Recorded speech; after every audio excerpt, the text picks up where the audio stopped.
ठेकेदारी पट्टा बंद करो, ठेकेदारी पट्टा बंद करो, ठेकेदारी पट्टा बंद करो, ठेकेदारी पट्टा बंद करो, हमारी मांगे पूरी करो। नमस्कार, मैं चंद्रशेखर जोशी, देवभूमि टुडे में आपका स्वागत है।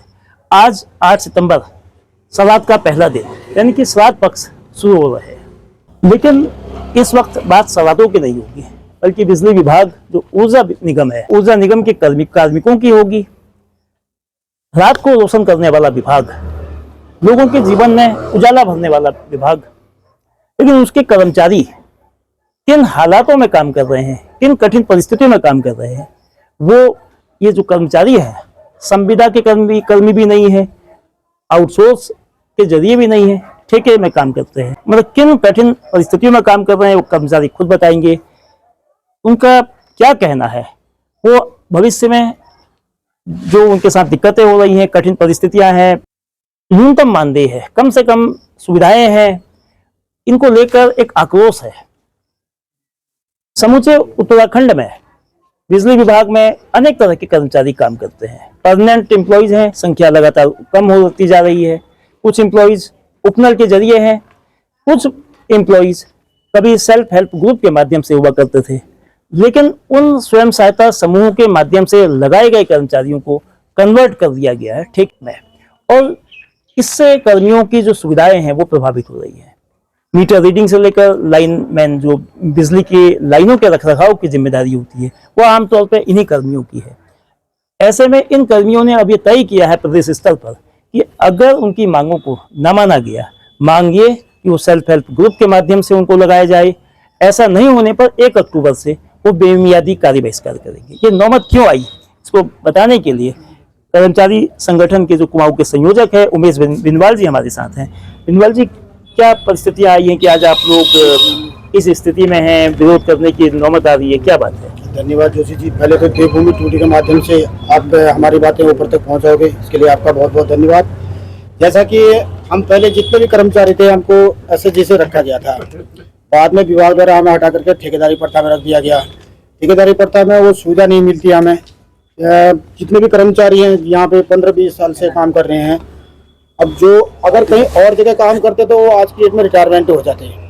अब उनका बहुत सी सारा यूपीसीएल में गुजर गया, तो आप जैसे मीटर रीडर ही है या लाइनमैन है, मीटर रीडर का आप जैसे स्मार्ट मीटर लग रहे हैं, स्मार्ट मीटर लग गए तो उतने मीटर रीडर जो है तो वो पैदल हो गए। तो अब उनका बहुत से उनका जो घर का आय व्यय चलता था, बच्चों की फीस होगी, घर का खर्चा हो गया, वो सब ठप हो गया, क्योंकि उनने तो सारी यहीं पे यूपीसीएल में ही अपना टाइम गुजारा है।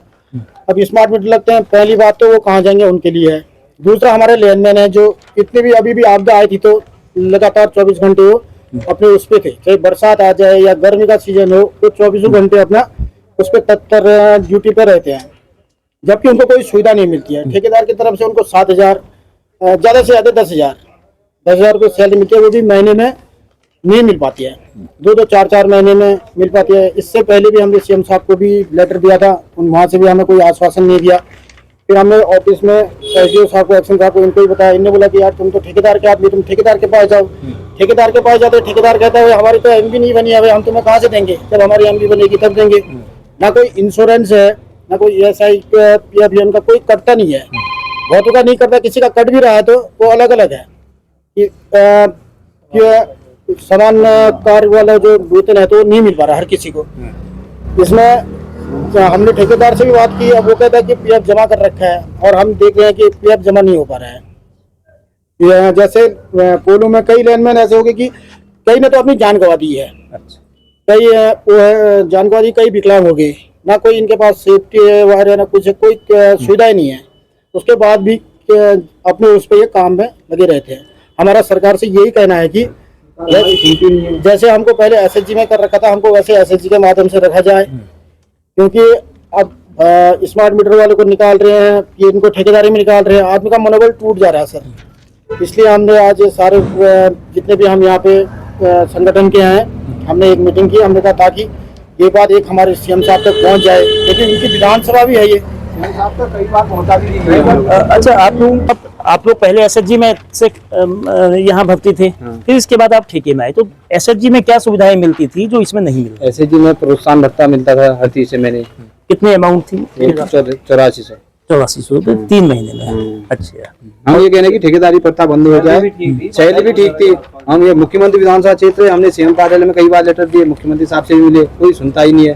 क्या करे, कहाँ को जाएंगे? कितना समय हो गया है ऊर्जा निगम में काम करते हुए आप? हमें हो गए कम से कम 10 साल तो मुझे ही हो गए हैं, और कई 15 साल भी है, कई 20 साल।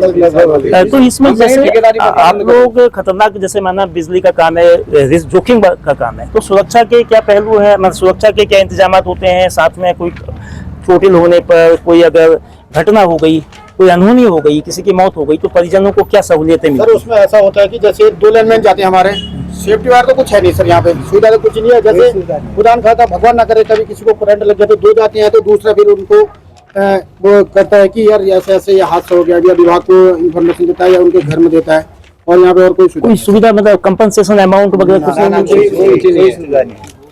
कोई सुनता ही नहीं है सर। कई बार सीएम कार्यालय में दे दिया हमने, सर ये हाथ को, ये ऐसे हाथ हो गए, काम नहीं कर पा रहे हैं, देखो ये देखो। अच्छा, आप भी जब काम के दौरान चोट लगी थी तो उसमें कोई मुआवजा मिला था? अच्छा, कितनी धनराशि? अच्छा, तो कुल कर्मचारी कितने हैं ठेके में इस वक्त? चंपावत जिले में 70 के लगभग। चंपावत जिले में 70, और पूरा प्रदेश लेवल में होंगे हमारे 4000-4500 के लगभग। 4000। तो आप लोग, अब जैसे आप लोगों का जो ये पोस्टर है, इसमें ये कहा गया है कि अगर ये मांगे नहीं मानी गई, जो 5-6 मांगे लिखी हुई है, तो 1 अक्टूबर से ये बहिष्कार की बात है। तो मतलब क्या करेंगे सर? अगर हमारी ये चीजें नहीं हो गई तो हम फिर बहिष्कार करेंगे 1 तारीख से। अच्छा, स्मार्ट मीटर जो लग रहे हैं उसमें आप लोगों की कोई भूमिका है या नहीं है? विभाग की कोई भूमिका नहीं है? अभी तो हमें तो कोई इन्फॉर्मेशन नहीं किया सर। अच्छा, विभाग द्वारा नहीं और नहीं ठेकेदार द्वारा। अभी यहाँ पे जो हमारे होते थे, अभी ग्रामीण क्षेत्र में जो हम असेंबली से बिल काट रहे हैं, तो अभी चल रहा है। अभी ग्रामीण में वो लगे नहीं है, और विभाग से सुनने में आया कि वो ग्रामीण में भी लगेंगे। कोई सुनी नहीं, मुख्यमंत्री विधानसभा कोई नहीं सुनता है। कई बार सीएम कार्यालय में लेटर दे दिया हमने, पूरे कर्मचारी ने, कोई नहीं सुनता है। सीएम कार्यालय तो आपके सीएम का कार्यालय आमने सामने ही आप लोग अपने सिर में मारना हुआ। इसको सीएम कार्यालय के ठीक सामने ही करंट लगा था।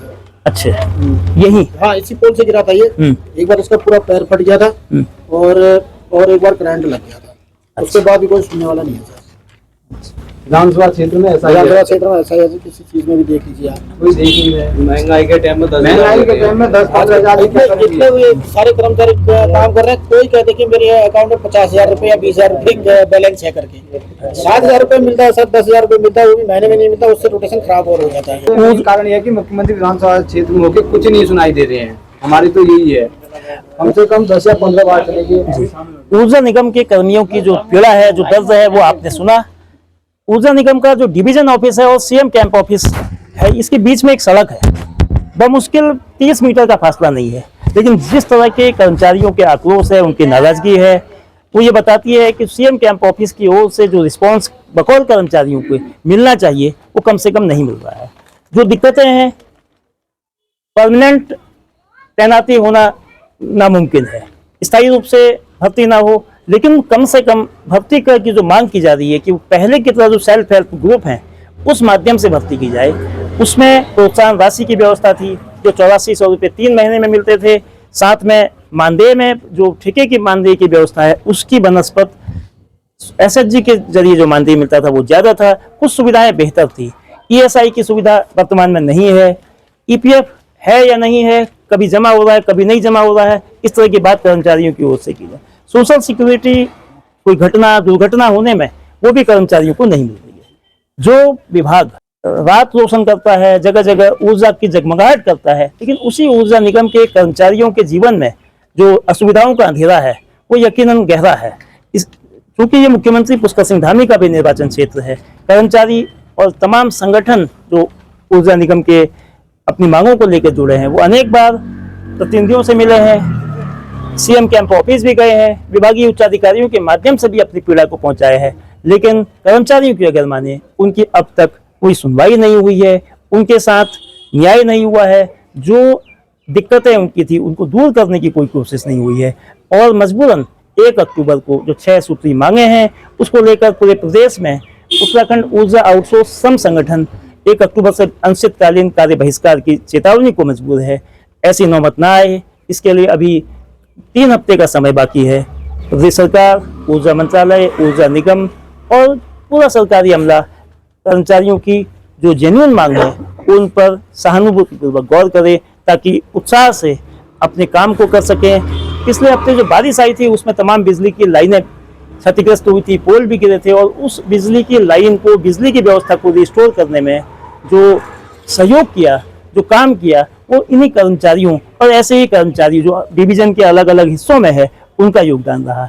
ऐसे में जरूरी है कि रात को उजाला करने वालों की जिंदगी में अंधेरा ना हो, उनकी जीवन, उनकी दिनचर्या, उनके रोजमर्रे की व्यवस्थाएं चलती रहें, उनका जीवन भी जगमगाहट की तरह हो। तो ये तभी होगा जब उनकी मांगों के लिए जो न्यूनतम सेवा शर्त है, जो न्यूनतम मानदेय है, वो उनको मिलता रहे।